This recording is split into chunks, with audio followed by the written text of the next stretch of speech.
Well, the Rockies have yet another catcher going to the All-Star game, and his name is Hunter Goodman. He joins the show to talk baseball with us, coming up in just a moment.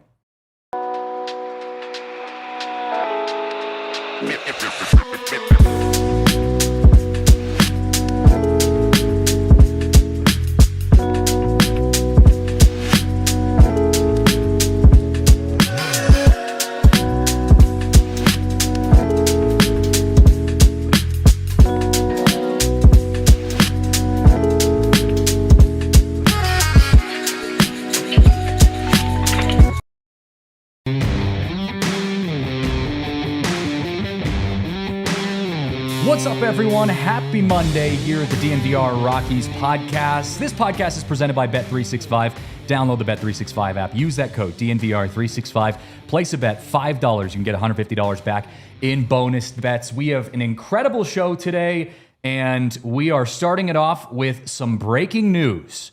We'll get into everything else here in just a second. I just got an alert on my phone. The Rockies announced that they have optioned right-handed pitcher Chase Dollander to AAA Albuquerque and have recalled right-handed pitcher Bradley Blaylock to AAA. Wow. Breaking news on the pod. Straight off the top. I didn't even have a chance to get into the rest of my open. So we're going to talk about that in just a second. That's interesting. Chase Dollander getting sent down to AAA. And so we'll get into that in just a moment. For those of you who are tuning in because of our good friend Hunter Goodman, he will be joining the show, the 2025 All-Star selection. We are super excited to have him joining the show. Now, I did get confirmation from Rockies PR. He is doing batting practice right now because, if you guys know, the Rockies are currently in the Eastern time zone. They are getting ready for their game tonight against the Red Sox in Boston. So he's kind of in the middle of all of his pregame activities, gym session, bullpen, batting practice, all of that kind of stuff. So he's doing BP. He's going to probably be calling in towards the midway point, towards the latter half of the show. So if you have questions for Hunter, drop them in the chat. We'll put a couple favorites in there, and once Hunter calls in, we'll get to some of those questions. But we're gonna have plenty to talk about with Hunter Goodman. So hang tight on that. Chase Dollander getting sent down to AAA. Is that a bit of a surprise from your perspective, or is that something that you kind of saw was writing on the wall after his last start? No, I'm surprised by that. I was looking through the rundown. We're actually going to talk about one of the reasons that I feel like Chase Dollander shouldn't have been sent down, because the things that keep happening in some of his starts are just unbelievable. Like, it doesn't seem like it's physically possible for what's happening to him, not even from his standpoint. Now, his command's been a little bit rough, especially the fastball command on his arm side, but he's had some just extremely unlucky plays happen to him that have caused him to come out of games. And after the outing yesterday, four innings and kind of just walking guys, not very comfortable. You could tell he was very frustrated when he left the field. I don't think it's a bad decision. I think maybe it's like, hey, go down and dominate AAA, get your confidence back.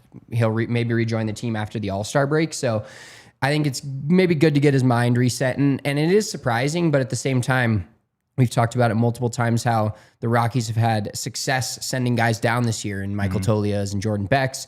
Now, pitchers, it hasn't been the same, down, up, but hopefully he can find something down there and come back up and be a staple in the rotation for the rest of 2025. Because, to be honest, the Rockies aren't making the playoffs, but it would be nice to have a borderline full season from Dollander to see going into next year, like, where does he slot in the rotation? How good do we feel about him going forward as a Rockies potential ace? Yeah, and I kind of with you. I'm a little bit surprised this is happening, but I wouldn't say it's shocking. I mean, surprised is a good word. Shocking is a little, I think, too dramatic to describe this. I think the Rockies have shown that Chase Dollander has the stuff to be a big league pitcher, but I think we keep kind of going back to this after Chase has tough starts, is his command, right? He has certain at-bats where you're like, man, he looked unhittable. He's throwing 100 miles an hour. His off-speed stuff, his slider, his changeup, looks incredible. His stuff is there. But the flip side of that is when he loses his command, which you could probably point to a specific moment in almost every single one of his starts where you've noticed him lose his command, and it kind of snowballed for a while. before he's either able to bring it back into command, or he kind of falls apart and ends up having to get taken out of the game. So that to me is a perfect example of someone who just needs to get sent back down. Chase is a young guy. I think we all still have very high expectations and high hopes for him, but a stint in the minor leagues might allow him to kind of pick through some of those things that he's struggling with right now. Yeah, it's basically at this point, he's missing one start before the All-Star game, and then everybody has 4 days off, 5 days off, weekend. So it'll give him a good 2 weeks. He's only going to miss one of his scheduled starts if everything goes well down there and he comes back up. But I think it's good for him right now. It's just something you hoped wouldn't happen is how I look at it. Like now that it has happened, I'm not going to be upset about it. And I think it can translate to being a better second half of 2025 and a better career because he is so young. It's just unfortunate that we kind of had to get to this point. And he was one of the guys that even though he struggled a little bit his last few starts other than the Dodgers start, it's a guy that you as a Rockies fan are excited to see pitch every 5 days. Now he's out of that rotation. There's a few other guys that are still in that rotation where it's not necessarily an excitement when they pitch. It's more of a nervous energy of like, oh God, what's going to happen? Yeah. And I see a couple people in the chat asking, about who's coming up and why they're being brought up. Bradley Blaylock was announced to take his roster Christian's position. favorite guy. My favorite guy. I know that narrative is slowing down a little bit for me, but my guess is just from this kind of 360-degree view, they're calling Bradley Blaylock up temporarily to give Ryan Feltner a little bit more time to kind of almost rehab in a way in AAA, because Ryan Feltner got optioned to AAA when he was officially brought off the IL. So I don't think Blaylock's stint in the big leagues is going to be long. However, we have seen Bradley Blaylock pitch in a big league uniform at Coors Field. He struggled obviously in his last couple starts at Coors Field, or at least at the big league level, but he does have that experience. So you bring up Bradley Blaylock, see if he can kind of find his rhythm. If he's not, then you can pretty much easily switch him out with Ryan Feltner, who's in AAA right now. Yeah, so it feels like a safe move. Ryan Feltner started on the 3rd of July for Albuquerque, and all 3 of his starts since coming back off the injured list, all 4, he hasn't gone more than 4 innings yet. So they're working him back in. I was hoping we'd see him before the All-Star break. Kind of feels like it's going to be after the All-Star break, but like you said, Blaylock's a guy that's had a great start against the Yankees, I think, last year. And the Dodgers. So he's a guy that you feel on a Rockies curve comfortable with starting a game or 2 here or there. Yeah, given the options that you have, I think he's in a good spot. I do think Chase, I don't think it's going to take a lot of time for him. I don't think this is the last time we see Chase Dollander pitching in a Rockies uniform this year. I do think he will make his way back up to the big league level by the end of the season. And, Cole in the chat asks what kind of thresholds the Rockies would possibly be needing to see for him. I think the ERA doesn't really matter too much, although, you'd love to see him sub 3.5.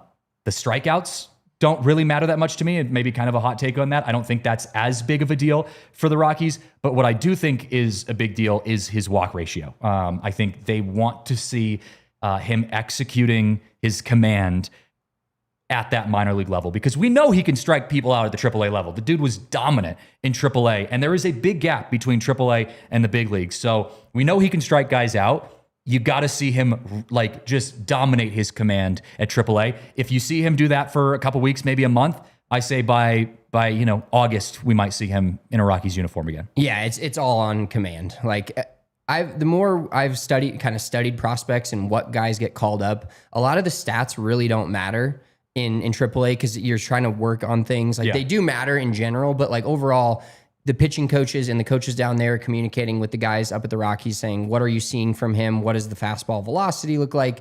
And for Chase, it's strictly command, because we know he can strike guys out at AAA and the major league level. We've seen him do it, but every start he's in the 80 pitch. I mean, yesterday it was 89 pitches when he got pulled, but it was only the 4th inning. And that's partially due to the command.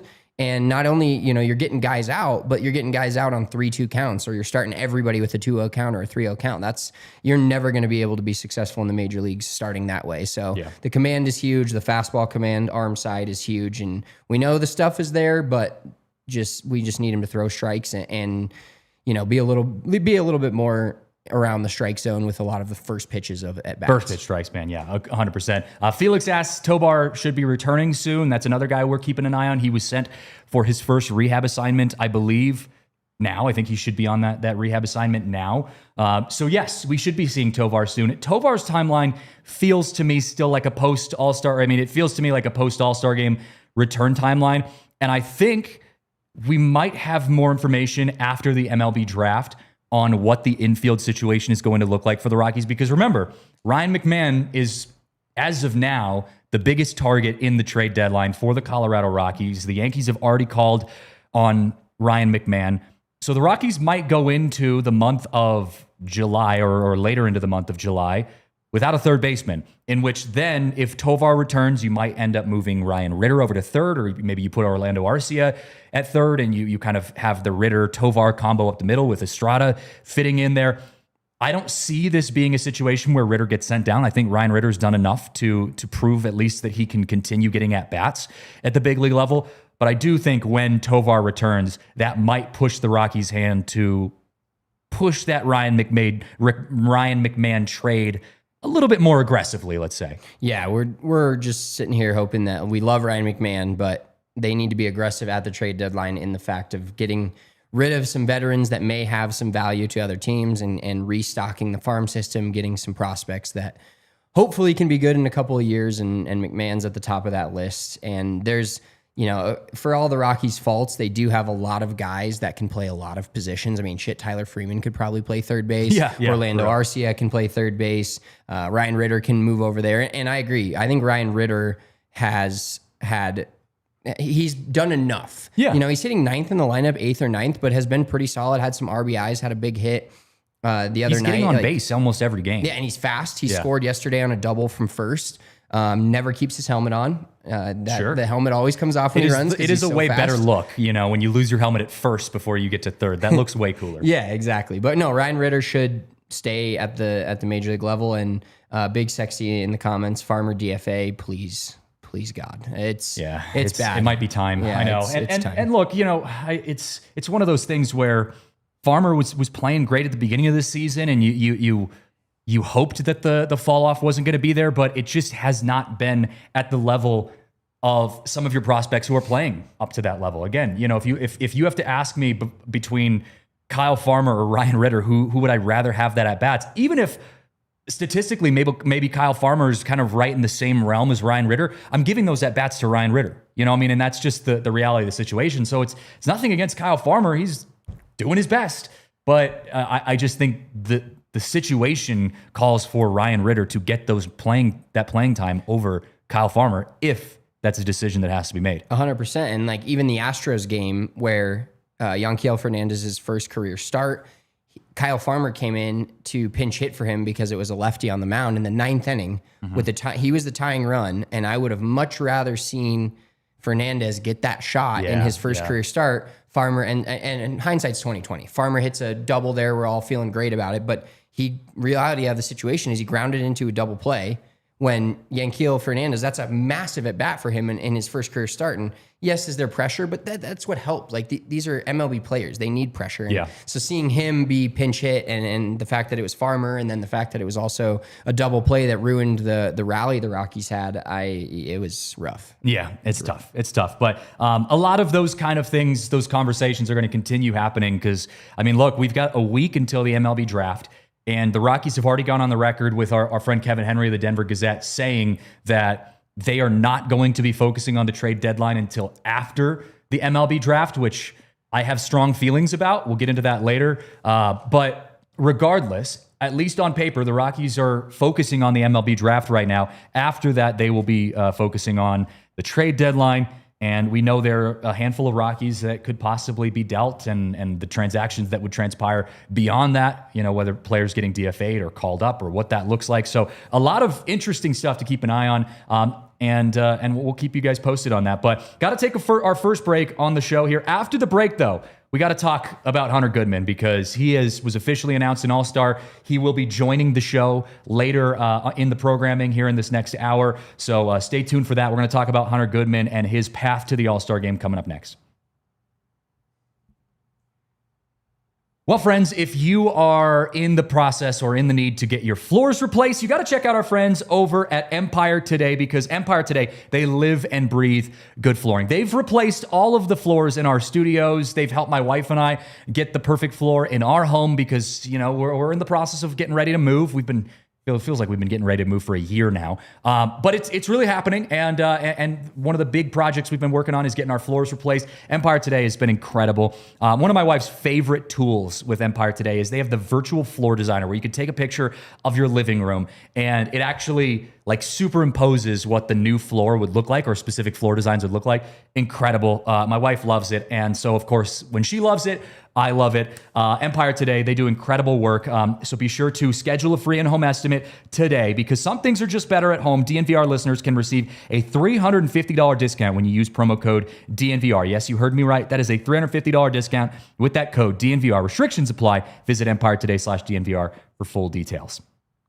Also want to give some love to our friends right now over at Cake Mortgage, because if you are, like I just said, in the business of getting a new home, in the process of getting a new home, summer's a great time to buy a home. We know how complicated that can be to get approved for a home loan. Cake Mortgage is really changing the mortgage industry when it comes to getting you approved and getting people approved who don't have a traditional income. So think of someone like me, a freelance broadcaster who does a lot of different broadcasts during the fall and the winter.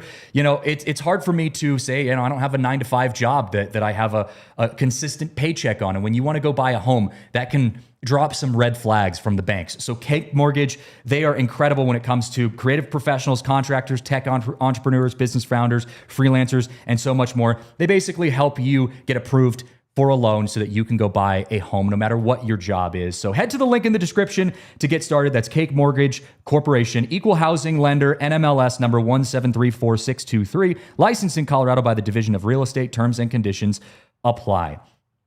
All right, I'm hearing from Rockies PR director Corey Little, who, shout out to Corey, does an incredible work with the Rockies. Hunter Goodman will be calling in at 12:30. 12:30 is the call-in time for Hunter. So perfect timing for us, because we got to talk about Hunter before he calls in. Hunter, I don't know if anyone was surprised by the fact that Hunter Goodman was the All-Star, but if you had asked me coming into this season if I thought Hunter Goodman was going to be the All-Star, it's not that I was doubting that it could happen. We saw Hunter Goodman go on an absolute tear right before the season ended. I mean, he was putting up crazy numbers in the last month of the year. But just on paper, you look at the guy and you're like, he just doesn't look like, your typical Aaron Judge, Pete Alonso. And from pretty much day one, Hunter Goodman proved not only us, but everyone, that he was an all-star pretty much from that Phillies series on. The dude was absolutely electric. Yeah, I mean, it's crazy to think, because the baseball season is so long and we're just over halfway through. It's crazy to think we started this season with Scott Stallings as the starting catcher of this baseball team. Yeah, I know. That feels like ages ago. It does. And Orioles catcher Jacob Stallings. Yeah, Orioles legend Jacob Stallings. But the crazy thing is Hunter played his way into being the DH, or having to have his bat in the lineup every game, and then showed that he was good enough behind the plate to also just be able to take our starting catcher going into the year, a vet that's played a lot of baseball, and just tell him, hey, he's gone. We're releasing him. We trust you to be the everyday catcher. We've got some guys behind you that can spell you 1 or 2 days a week, but your bat needs to be in the lineup, and you've done a good enough job behind the plate that we want to keep you there. And so it's cool because he played his way into being an everyday player, and now has played his way into becoming an all-star. And I think we'll get to this, but I just want to make sure it's said, because I saw a tweet yesterday under one of our friends at CHGO's tweet. Saez Suzuki got snubbed the All-Star game. Mm-hmm. I mean, he leads the MLB in RBIs. I think that's probably a pretty clear snub. But one of the replies below it was, instead of some no-name from the Rockies. And the one thing I want to make clear today is Hunter Goodman, despite what position he played, despite what team he plays for, has the numbers to be an all-star this year. There's a couple of other players. One guy that the Rockies faced yesterday, yes, that pitcher, Shane Smith, great name, but Shane Smith is an all-star that pitched for the White Sox yesterday with a 4.2 ERA this season and a 1.33 whip. So I don't want anybody coming in here saying that, it's, we're going to talk about if it's bad or that every team gets an all-star. The fact that every team gets an all-star or not, Hunter Goodman deserves to be an all-star this year, and it was good to see him get the nod. Hunter Goodman is not a pity pick. I did see a couple of those comments, and I get it. He plays for the Colorado Rockies, on pace to have the worst record in baseball. I understand. And there is bias. Someone asked me as well, like, hey, should it matter what team he plays for? And my answer to them was, no, it shouldn't matter what team they play for. However, it does, right? However, the reality is the name on the front of the jersey does matter. We know that with Nikola Jokic. We know that with every single, professional sport out there. The name on the front of the jersey absolutely matters when it comes to any sort of award voting. But with all of that being said, Hunter Goodman deserves to be an All-Star. I mean, if you look at all of his stats, and I posted this on Twitter yesterday, so this might be repeating myself to some people, but for those who don't know, he's first among NL catchers in hits with 86. He has 16 home runs. That's also first among NL catchers, and RBIs with 50. He's second among NL catchers in batting average with 281, slugging at 516, and OPS at 842.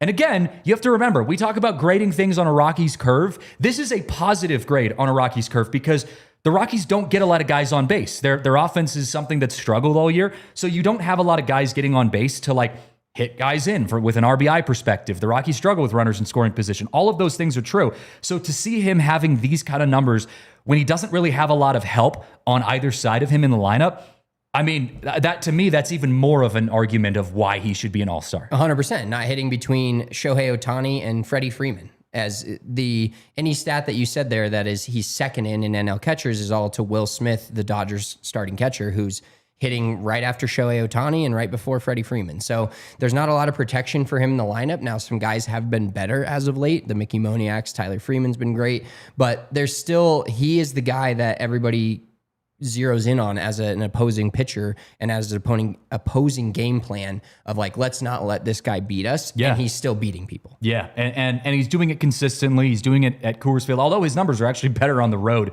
than they are at Coors Field, which is shocking when you think about it. But I've seen a couple comments in the chat. We are going to ask Hunter Goodman if he is going to be participating in the home run derby. I know he was kind of alluding to it, or at least Patrick Saunders was kind of alluding to it. So we'll ask him, don't worry. But this was the tweet from Patrick Saunders yesterday after he talked to Hunter when Hunter got announced as the All-Star Game reserve. He said, this was what the tweet said. He said, Rockies catcher Hunter Goodman, when asked if he'll compete in the home run derby, quote, "We'll see." And then he went on to say he had a cagey grin when he said that. So we'll see what Hunter says here in just a few minutes. He's going to be joining us just around that 12:30 mark. I'm texting Corey right now, getting everything set up. They're going to be calling in from the dugout in Fenway. It might be our first ever Fenway call-in on the show. So that'll incredible. That'll be cool. But yeah, it would be really cool if Hunter could be in the home run derby, man. I mean, that you talk about firing up a fan base that has just had it bad all season long. It's been so unfortunate. And to have not only a great player who is deserved of the All-Star game, but if he could make it into the home run derby, oh my God, that would be electric. Yeah, it'll be so much fun to watch because those players, they get the spotlight, and Hunter deserves the spotlight. We talked about him deserving to be an All-Star, but he also deserves some recognition for just how good of a season he's having at catcher and the fact that he's such a young guy and first major league season being a full-time catcher and what he's doing at the plate and behind the plate. I think it's going to be good for him and good for the MLB to maybe have some positive light on the Rockies for just a few, 30 minutes to an hour while he's in the home run derby would be. I would nice love to it. see. I would absolutely love it. The Rockies he would be the 14th player in franchise history for the Rockies to play in the home run derby if he did, in fact, make it to the home run derby. Larry Walker was the closest to winning the home run derby. He was runner-up to the Yankees first baseman Tino Martinez back in the year of Christian Saez, 1997, the year I was born. But the Rockies are also one of 11 teams in Major League Baseball to have never had a player win a home run derby. So the kind of underdog story could be on the line if Hunter Goodman was there. And we know Major League Baseball, despite them, only posting Shohei Ohtani tweets on their MLB account, Major League Baseball does love a good underdog story every once in a while. And an Elias Diaz All-Star Game MVP, if you will. Major League Baseball, I think, could go for that. That story could sell. Yeah, the Rockies have had some success in the All-Star weekend from the catching position in the last couple of years. So hopefully Goodman can continue that this year. And to answer Scott's question, because I was doing a radio hit this morning in Kansas City of all places about Hunter Goodman, and the host asked me, do you kind of believe in like a Derby jinx? Like, do you think that's something that would go into effect with Hunter? And while yes, there have been guys that have shown that can be a real thing sometimes, I don't know if it's as much of a jinx as it is just pure science of like, you go out there and you're putting tons of exertion into just hitting the ball as far as you could for a couple hours or an hour and a half. And that takes a toll on your body. And it also can kind of mess with your swing just because of the type of swings you're putting into that. But at the same time, I think there's less pressure on the Rockies and on Hunter Goodman if he was in the home run derby, because again, no one's expecting Hunter Goodman to lead the Rockies to a World Series this year, like you would expect Pete Alonso would with the Mets, or kind of insert your player in that regard. So I think because there's not as much pressure and people aren't as focused outside of our little world that we live in here in Colorado, outside of that, people aren't as focused on like the Rockies post All-Star game stats to care too much. So I don't know. I'm not too worried about that. Yeah, that's why I'm in the same boat. If this team was a playoff team or a team that we thought had a chance to go to the World Series this year, I'd be a little bit more careful with your best hitter right now and your overall power hitter. You got hitting 2, 3 in your lineup if there was some sort of a decline after the All-Star break or after the home run derby. But with where Hunter Goodman is, and I feel like he's in a good spot at the plate, I think it'd be fun for the Rockies as an organization, a franchise, and the fan base to just get some extra pub on a young, awesome player like Hunter. Yeah. He has 16 home runs this season, so it's not, it's no Cal Raleigh, but Cal Raleigh's doing Barry Bonds-like stuff over there in the American League, but it's still a good amount. And if you've watched Hunter Goodman, he has raw power. And you got to see him taking BP, now that you're getting to go to some of these games kind of credentialed, you're getting to see kind of behind the scenes. I mean, Hunter, you stand next to Hunter and he doesn't look like an Aaron Judge or a Paul Goldschmidt where he just blows you away by his sheer size.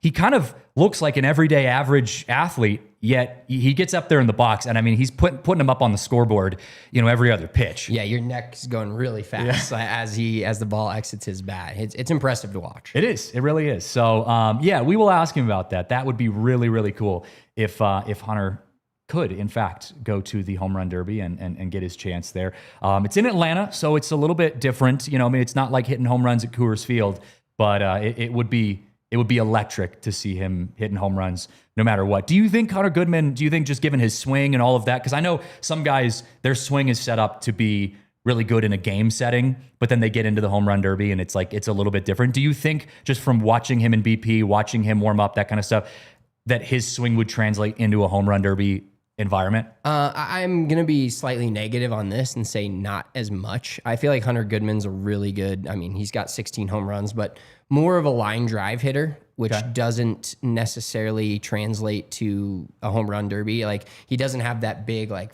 front side flies open, pull. Yeah. He's hit a few home runs to right field this year. Like the Vlad Guerrero type swing. Exactly. Yeah. The swing itself doesn't lean to him being really good in the home run derby, but the sheer power and the contact that he makes, I think he's got just as good a shot as anybody. But right now, the derby, I think in general, just kind of ran by a few guys like the Pete Alonsos or guys that have done it a few years and then still continue to do it. I think it's a different game. It's a totally different game than going out there and taking BP. Well, and Pete announced that he's not going to participate in the home run derby this year. So I think it's only been Cal Raleigh and Ronald Acuna, I think, are the only two that have announced that they're participating. Correct me if I'm wrong in the chat. I believe it's just Cal Raleigh and Ronald Acuna so far. Obviously, more will be announced as this week goes on. But, oh boy, that would get me fired up if we saw Hunter Goodman in there. James Wood. James Wood, you're right. That's another good one. God, Rockies killer, James Wood.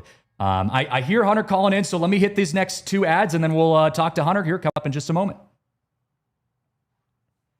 Well, folks, whether you're on the road, at home, or somewhere in between, First Bank makes banking easy, convenient, and secure. Their mobile banking app allows you to check balances, pay friends, and manage your money anytime, anywhere. And here's the best part. Open a new First Bank checking account today, and you could earn $300. First Bank is all about helping you stay on track. Their tools make it simple to stay in control of your finances without the hassle. No matter where life takes you, First Bank gives you the freedom to bank how and when it works for you. So if you're ready for better banking and the chance to earn a little extra, head to efirstbank.com/bank eFirstBank.com/bonus. That's eFirstBank.com/bonus to open your account. Bank how you want, when you want with First Bank. Certain restrictions and requirements apply. Member FDIC.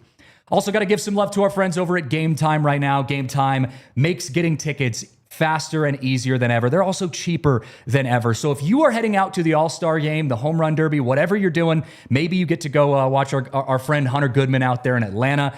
Use that Game Time app. Game Time has incredible deals, and they can get you great seats. They've got an incredible app that really makes it easier to get the seats that you want, because we know it's going to be sold out. We know there's going to be a lot of people out there in Atlanta that want to watch the star power of the All-Star game and of the Home Run Derby. So use that Game Time app if you're heading out there. But even if you're just here in Colorado trying to get Rockies tickets, Game Time makes it easier than ever to get those tickets. So take the guesswork out of buying tickets with Game Time. Download the Game Time app, create an account, use code DNVR for $20 off your purchase.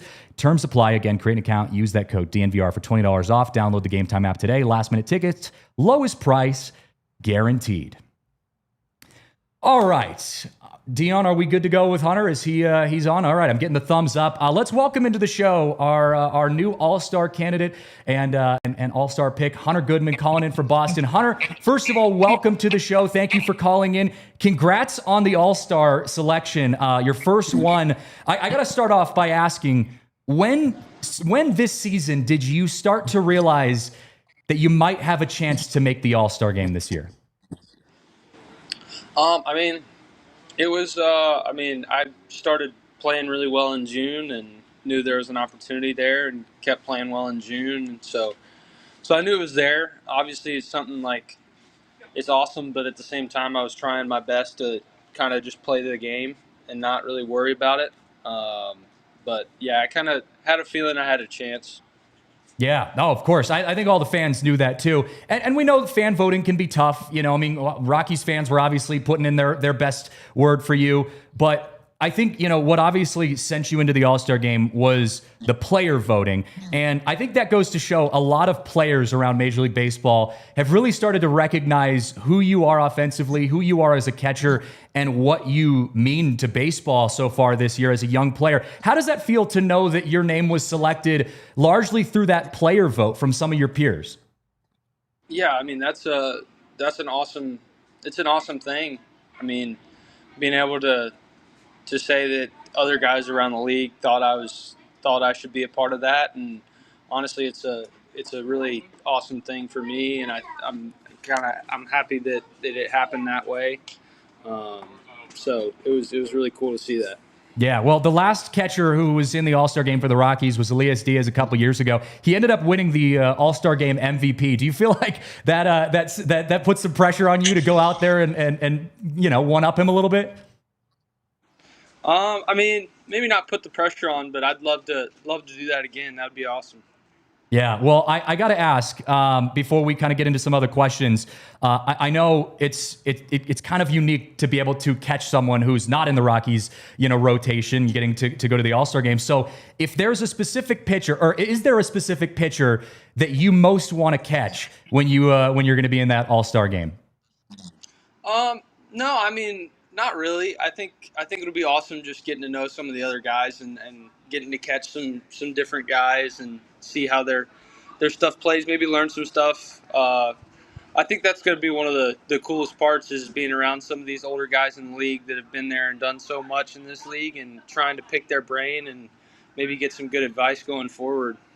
Yeah, absolutely. Absolutely. I want to change gears real quick here. I know yesterday Patrick Saunders was asking you about whether or not you were going to be doing the Home Run Derby. You said, we'll see. So I got to ask you, if you were provided the opportunity to do the Home Run Derby, would you say yes?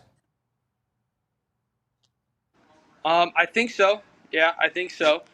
I'm trying to make sure I get this hamstring fully healthy, so I don't want to put anything I don't want to put myself in a situation to where it hurts me going forward in the season. But I think by that time it should be good to go. So I think I would definitely try and do that. All right. And so hypothetical then, if you were to compete in the Home Run Derby, who would be your pitcher and why? I'm not sure yet, honestly. I haven't really thought that far ahead. I haven't really thought about it. I mean, I would love for it to be my dad, but we'll see how he's doing. I don't know I don't know if he's thrown since this offseason, so might have to tell him to start getting loose if that comes up. But if not, I'd probably pick one of our guys here. Not sure which one yet. Might have some tryouts. What do you think about that? Tryouts would be good. That'd be pretty fun. Yeah, have your dad get the bands ready and get ready to go. I want to change gears here a little bit. You're leading NL catchers in almost every offensive stat. Which one are you most proud of this year?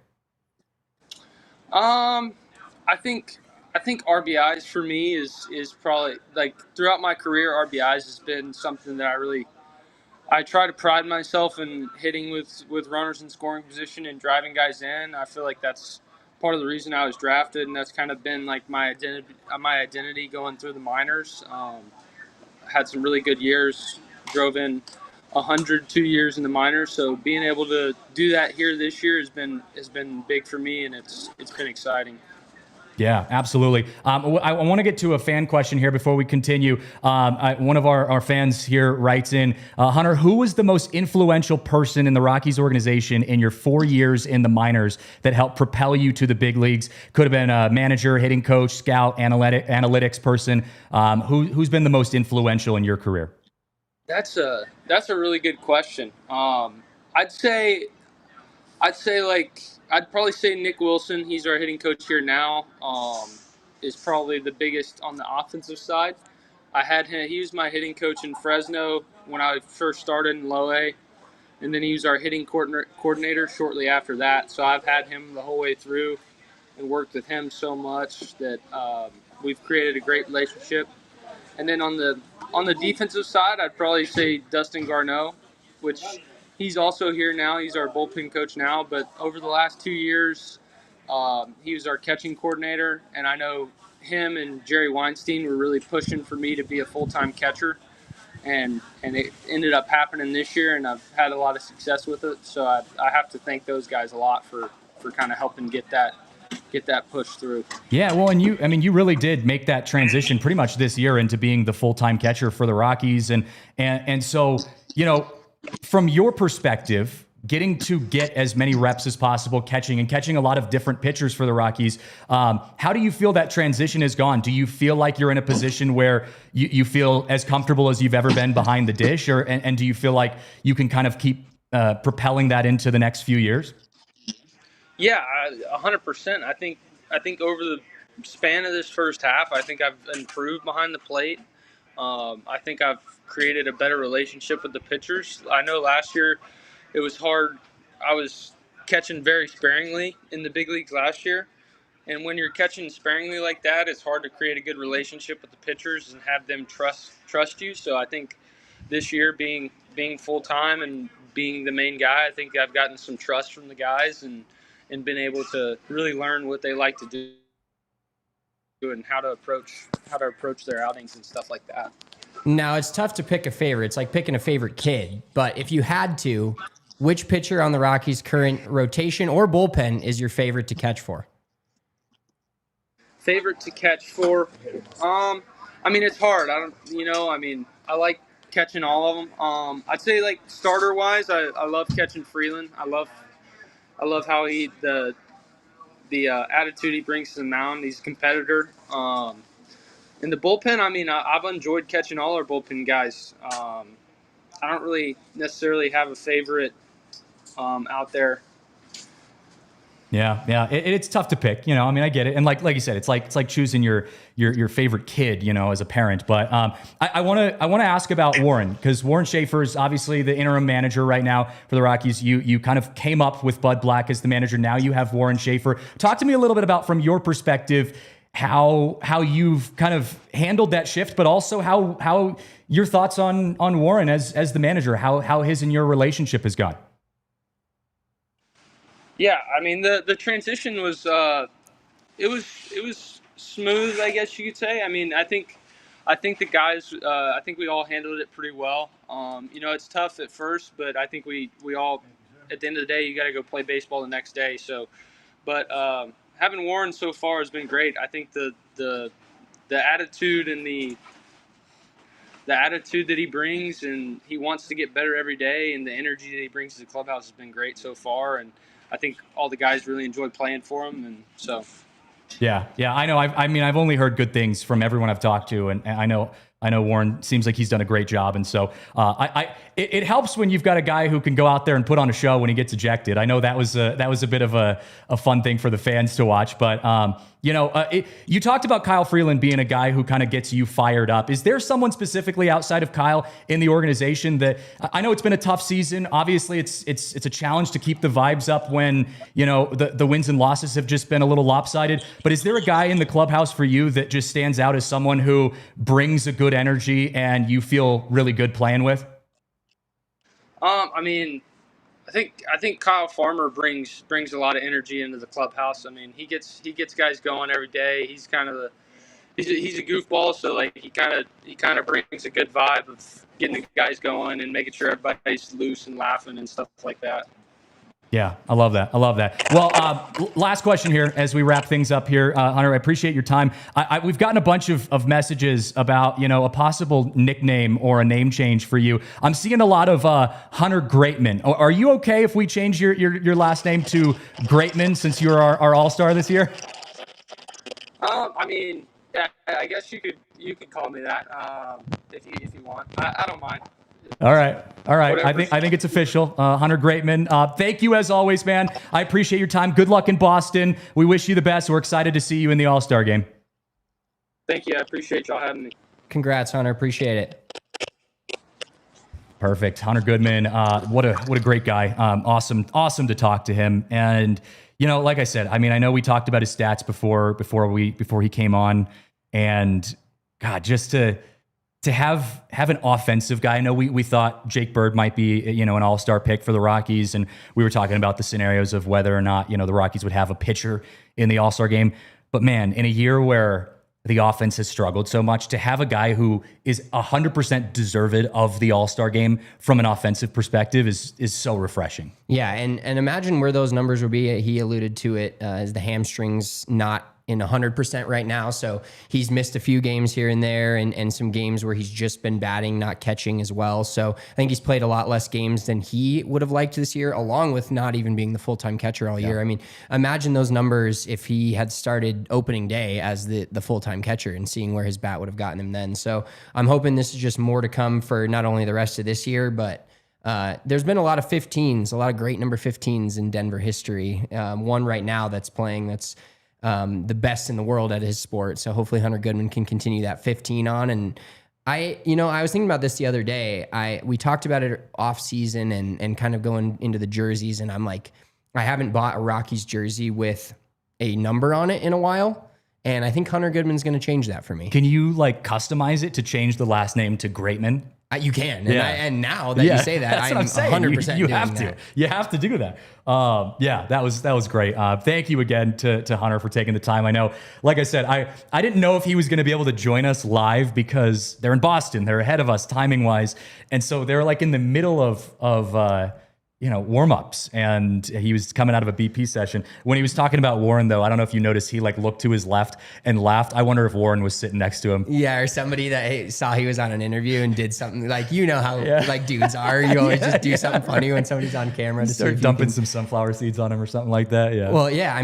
Joining us from the Fenway dugout is pretty electric. One thing I wanted to get to real quick before we hit this next break is, so I've worked in the press box now 4 times. Okay. And it's insane how long the days are, not only for us, that we're, doing minimal work, but these guys and how early they get there. Everybody, I think a common misconception from fans or people that roll into the game at a 6:40 game at 6:35 drinking, think the game is long, but these guys have long days and they're there early. That was just such a common misconception for me of how long the days are for not only players, but managers, coaches, everybody, and how early they're there.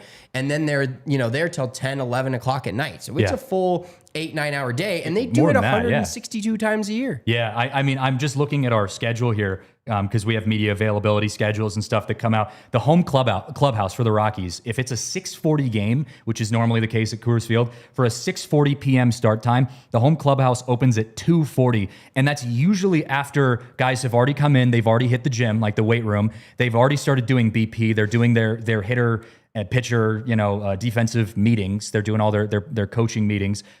And that's, again, 2:40 for a 6:40 start time. It's just when the media is allowed to show up. Guys are already like warming up and at the game. So yeah, it is a like 12-hour day every single day, 162 days a year. And I I'm not sitting up here making excuses for them if they're, if people are saying they're tired and stuff like that. But it does add a little bit more context when you see guys getting rest days, and we're back here as the media or the fans yelling like, why is he getting an off day? He was just off 2 days ago. And it's like, yeah, it kind of makes sense when you look at it from that angle. Yeah, it's a lot. It's a long day. And especially being a catcher like Hunter is, that's 10 times more work than anybody else is putting in the field throughout the entirety of an actual game. Oh, absolutely. Absolutely. Hey, we got to take our last break here of the show. After the break, though, we had some front office moves that were made in yesterday, actually, in the Washington Nationals that I do think set the precedent for front office decisions. And I'll talk about how that relates to the Colorado Rockies. We'll get into that here coming up in just a moment. Well, friends, if you are heading out to the ballpark at any point here coming up in the next couple of weeks, although we don't have Rockies baseball at home for a while, it feels like. But whether you're going out to the ballpark, going to a Rapids game, or you're hanging out at home with friends or going to a bar, or whatever you're doing, Coors Light is the official beer of the Rockies, of us here at DNVR. It is the most refreshing, ice-cold light beer on the market. I mean, it's synonymous with Colorado. I feel like anytime you think of Colorado, you think of Coors Light. I mean, the Rocky Mountains are quite literally on the logo. So it is, I would go as far as to saying it's Colorado's beer. But yeah, I mean, you can't go wrong with a nice, cold, refreshing Coors Light. It's one of the things I miss most. Like you talked about this last show, that like now that you've been credentialed and you've been at a couple games, it's like you were obviously not sitting up in the press box drinking. So it's like you miss getting to, kick your feet up and have a nice Coors Light while you're watching the baseball game. Yeah, exactly. I was sitting there at the game on Saturday, and it was a pretty rough game. Rockies were struggling to hit with runners in scoring position. I was like, ooh, a Coors Light sounds yeah, it does sound really good. I may just dip out of here and go down and have a Coors Light. I didn't. I stayed and watched the game. But it's also funny because just the drinking and the cheering, I was like, what happens when I go to a game as a fan now? Am I going to get back to my cheering ways? Am I going to get back to my drinking and yelling ways? Like right now, I feel like something good happens and my eyes light up, but I don't do anything much else past that. You're trying not to cheer in the press box. Now, I get it. But yeah, Coors Light, the official beer of DNVR. Make the most of the times to choose to chill. Choose Coors Light. Get Coors Light delivered straight to your door with Instant Cart by going to CoorsLight.com/DNVR. Celebrate responsibly. That's Coors Brewing Company right here in Golden, Colorado. Also want to give some love to Raising Cane's, their summer road trip coming up. Are you guys heading out on a summer road trip? I actually just got back from one. Well, you can order at raisingcanes.com or on the Cane's mobile app to satisfy your chicken finger fix in a snap. It is incredible road trip food. I was, like I said, just when I came back from a 4th of July road trip and oh boy, I didn't have the chance to get Raising Cane's on the way out just because we were really hurrying, but I was feeling it, man. I would have loved to have some of their crispy crinkle cut fries, their cane sauce. Oh my gosh, you can't go wrong.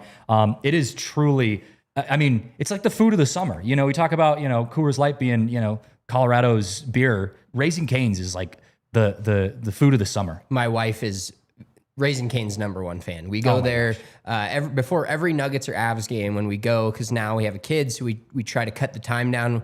There's one right on Colorado, right by our house, and we stop there, eat all the food. My kid loves the fries. He just eats the whole bag of fries. I'd make my wife give it because I want my own fries. But he loves the fries, loves the bread, and we always swing through the drive-through and then head straight down to Ball Arena for a game. So Raising Cane's is, it's electric. Unbelievable. Well, like I said, get your order today at Cane's. Keep the road trip going. Raising Cane's chicken fingers, one love.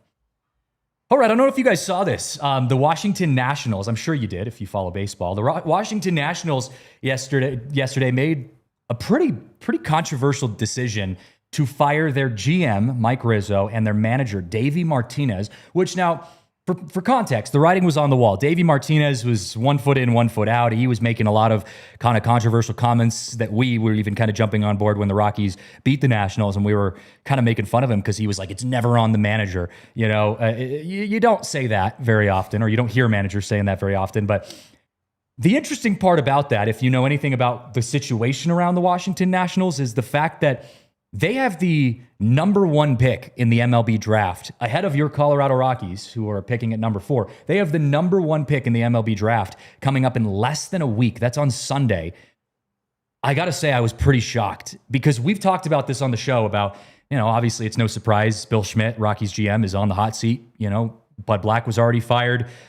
But we kind of came to the consensus that it makes sense for the Rockies not to fire Bill Schmidt during the season because kind of coming up with a long-standing front office shakeup in the middle of a year is hard to do, and it's hard to do right.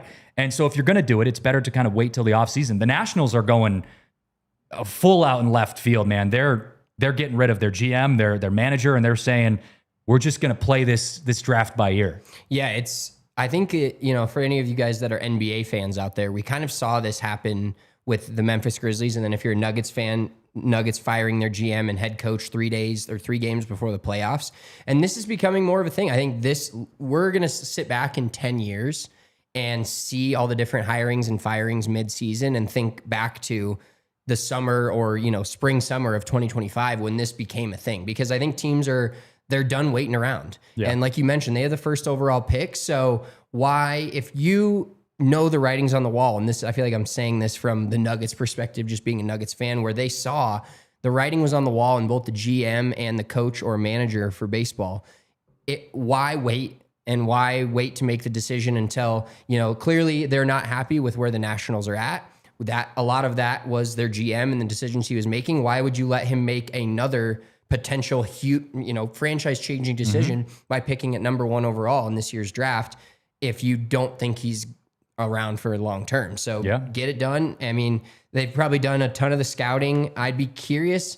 I wish we had some truth serum and we could ask if they knew already who they were taking. Like that kind of would be interesting to hear. You're never going to actually hear it out loud, but it would be interesting to hear if they have their guy that they know they're going to select number 1 overall. Now, it's not a clear cut Bryce Harper, same team like they had 10, 15 years ago with him, where it's like, you have to draft this guy. Yeah. So I'd be curious to see if they had their number 1 overall pick already selected and then decide to do this. But, it does show that if you're not happy with the situation that you're in and the ownership wants to make a change, that they don't really care when it happens. They'll do it in the middle of June and they'll let the new GM or the interim GM make the official pick, if you will, and then also deal with the trade deadline because they've got a lot of young talent that they could trade away if they want to. They can go an entirely different direction, and they decide to do it midseason. Yeah, I mean, you highlighted the argument.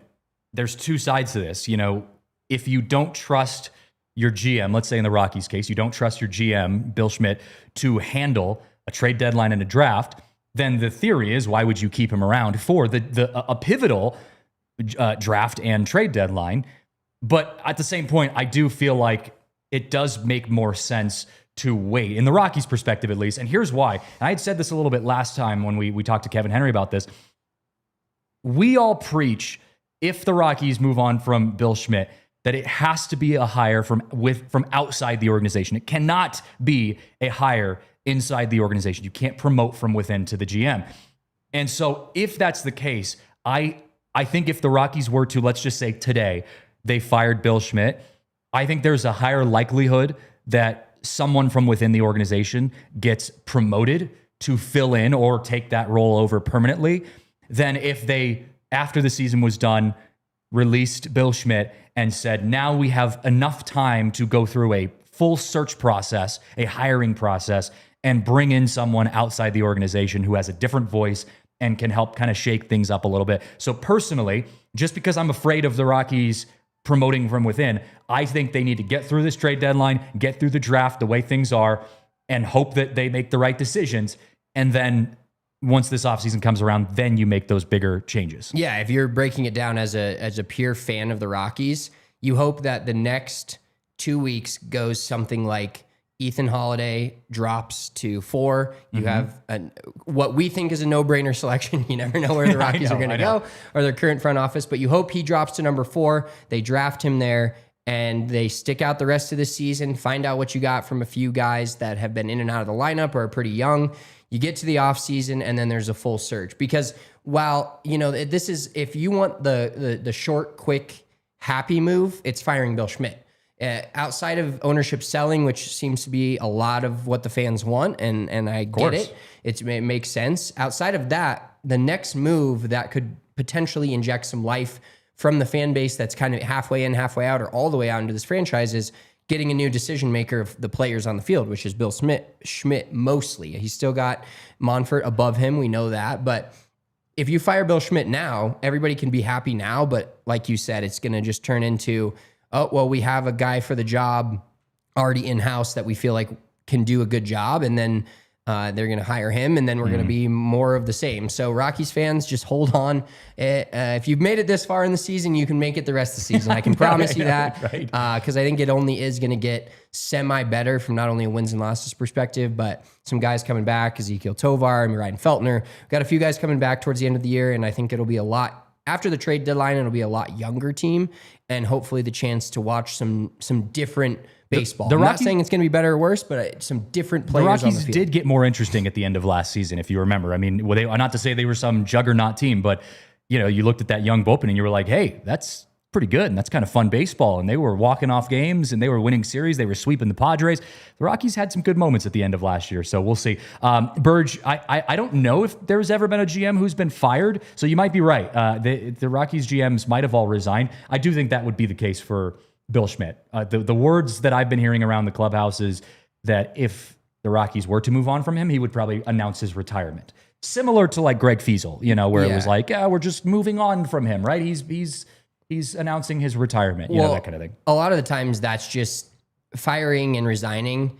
It's kind of like Drew said, it's literally just the angle that the organization is taking and how they release the info. Yeah. It's basically a, hey, resign or else we're going to fire you. Hey, quit before you're fired. I want to bring something up though, because we're still in line with this whole kind of draft conversation and how that relates to the front office. Scott asked, well, does this make it more likely for Ethan or not? He's talking about the Washington Nationals firing their GM and manager. I don't know if this makes it more likely or not, but I think it makes it more unpredictable, because now it's like no one has any idea what the Washington Nationals are going to do. They could go a totally different direction than what we thought they were going to do, or they could say, you know what, we're going to kind of stick with it. We're not going to go with Ethan Holiday. We're going to go with whoever else, and they move forward from that. I wanted to bring something up though, and we've quoted him a couple times on this show. Luke Hall, I think he goes by @OaktreeStatus on Twitter. Posts great stuff. He posted high school position players taken in the top 10 of the MLB draft between 2020 and 2022. And he put a list together of those players, those high school draft picks, and if they were basically where they are in their careers right now. And there is only one out of this list that is currently playing in Major League Baseball right now. The list goes Robert Hassel III, Zach Veen, Marcelo Mayer, Jordan Lawler, Benny Montgomery, Jackson Holliday, Drew Jones, Termarr Johnson, and Elijah Green. Jackson Holliday being the only regular in Major League Baseball from that high school draft class between 2020 and 2022 in the top 10 picks. Marcelo Mayer and Jordan Lawler are still in MLB's top 100 prospects. Everyone else is outside of that list. And two of those guys are Rockies. Mm-hmm. So maybe the high school route is flawed just a little bit.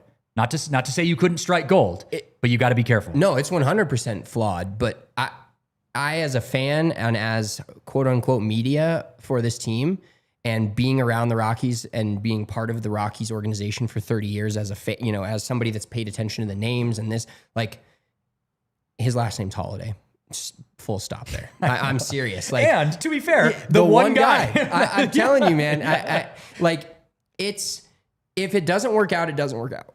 And that's just how it goes sometimes. And you got all these guys, you got hundreds of thousands of guys that you can select, 1,000 guys go in every draft. But I'm sorry. I mean, it's Matt Holliday's kid. It's a Rockies Legends kid whose other kid is already raking and made it to the MLB extremely quickly. Mostly high school players. Any other high school player you could name, I'm not in on. Ethan, I am in on. Yeah, at least 100%. You're in a top 10 pick. Yeah, totally. And Big Sexy, great point. All of those players did lose a season of development due to COVID. However, they were still playing. But yeah, not playing games officially because of COVID. But before we wrap things up here on the show, we got about 30 seconds until the 1 hour mark. So if you are watching on television right now, head over to thednvr.com to continue the conversation, or stay on YouTube if you're watching on YouTube. We're heading into overtime, or extra innings as we like to call it here, to wrap up this conversation. Kevin Henry put out a great article with the Denver Gazette. We had him on the show on Friday he talked to Bill Schmidt about the trade deadline. And Bill went on the record and said, you know what? we are only focusing on the draft right now. We are not focusing on the MLB trade deadline until after the draft. And we kind of glossed over it a little bit in our last show. So I wanted to just at least get like a kind of reaction here before we wrap things up. I gotta say I'm a little frustrated in that because I feel like that's a very backwards way of doing business as an organization. The trade deadline is an end date. It's an end goal, right? You have to have made your deals by this date. That does not say that you can't go make a trade at any point before that. Rafael Devers is a San Francisco Giant because of that exact reason. You can make a trade at any point up until the trade deadline. Yes, the Rockies have a top 4 pick. They have the number 4 pick in the MLB draft this year. Yes, that's a big deal. Yes, you pride yourself on being a draft and development team. I get all of that. But that should not exclude you from working on deals now. And to go on record and say we're not focusing on the draft until after the MLB draft, or we're not focusing on the trade deadline until after the MLB draft, and also for it to come out that the Rockies have received calls from other teams already regarding Ryan McMahon. Maybe the Rockies will surprise me, but on the outside, I'm a little frustrated in that. No, it's absolutely frustrating. And number one, you don't say that. You just don't say it. Don't say it out loud. Even if you're thinking it, you don't say that because it adds to fuel to the fire of how everybody looks at the Rockies as a whole on the organizational side right now. So don't say it out loud. But number two is the very interesting part about the Rockies' exact situation right now. I'm going to go rapid fire with you. Who are the 2 top trade chips the Rockies have Right now? Yeah. I would go Ryan McMahon and Herman. Ryan McMahon and Herman. Okay. Jake Bird probably. Jake Bird was the other guy I was thinking. Those guys in the last 2 to 3 weeks have significantly taken a hit on their value. And Herman's last start wasn't great either. That hurts you even worse. You're going from telling another team in a trade call, hey, we have this guy that, they're paying attention, but you can say he's hitting 300 over his last 10 games or his last 5 starts. These guys are turning into, now Jake Bird has struggled a little bit. He's still a borderline all-star level relief pitcher, but you're now having to hope that these teams see better in the players that you're trading out instead of seeing a great player and selling high. The Rockies might end up selling a little lower on all of their trade chips or not selling at all, which could be probably the worst thing they could do. And that's my fear, is that we're going to get to the July 15th mark, right after the draft. And we're going to be sitting here waiting for that trade alert on our phones. And we're either A, not going to get it at all, which would be absolutely horrendous. I would lose my mind. We'll be in full We will shambles. be in full shambles here on the show. Or we're going to get that alert and we're going to see Ryan McMahon was traded for pocket lint. And you're just like, what are we doing, right? There are teams calling for him. Like, you can get some value. He is a very high plus defender. And I just don't want to get into this trade deadline and be sitting here saying what could have been, right? And same thing with Jake Bird. So yeah, we don't have too much time to go too deep into it. We are going to be talking a lot more about this as the week goes on. We have our next show on Friday. Our boy Nate Mills is going to be calling in. He is in the college baseball world. He's currently broadcasting in the college baseball world, or at least he was. He's going to be jumping on the show to talk about the college prospects, high school prospects too. He's very in tune with all of the Rockies' potential draft picks. So he's going to be calling in on Friday. Then we will have an MLB draft show live on Sunday. We'll be going live for the MLB draft on Sunday to kind of go over everything that's going on there. The Home Run Derby's on Monday, right? I believe And then All-Star Game's Tuesday? Yep. So we're not going live during the Home Run Derby, although if Hunter Goodman is in the Home Run Derby, we might change that. But as of now, we're going live Sunday, Monday. So keep with us on that. We'll keep you posted on any schedule changes. But we got a lot of content and programming coming up next week. We're going to be doing some really cool special programming as well across DNVR. So stick with us. Appreciate you guys hanging out with us in the chat. Thank you for all your great questions, and thank you for your great questions to Hunter as well. We'll talk to you guys on Friday, and shout out to Dion for making us look good as the producer. We'll see you guys next time. This has been the DNVR Rockies podcast, presented by Bet365. We all silly like the mayor.